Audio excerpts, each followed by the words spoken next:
আল্লাহর হাবিব সাল্লাল্লাহু আলাইহি ওয়াসাল্লামের সাথে আম্মা জান আয়েশার ঝগড়া হতো।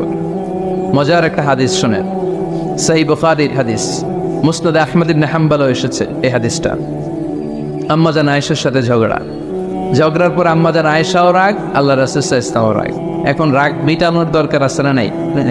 আল্লাহ রাসূল সাল্লাল্লাহু আলাইহি ওয়াসাল্লাম বললেন, আয়েশা চলো মিটমাট করে ফেলি। সুবহানাল্লাহ কইবেন না? চলো মিটমাট করি। তো কারে ডাকবো মিটমাটের জন্য? ওমর রে ডাকি। আম্মা জান আয়েশা বলে, না ওমর খুব মেজাজ ওলা, আমার ডর লাগে।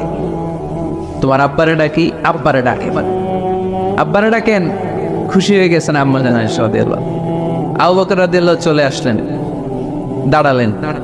এবার বিষ্ণু ইসলাম বললেন, তাতাকাল্লিমিন আও আতাকাল্লাম, কি ঘটছে আমাদের মাঝে, তুমি বলবা না আমি বলবো? আম্মা জান আয়েশা বললেন, তাতাকাল্লামু আনতা ওয়ালা তাকুল ইল্লা হাক্কান, আপনিই বলেন তবে সত্য ছাড়া মিথ্যা বললেন না।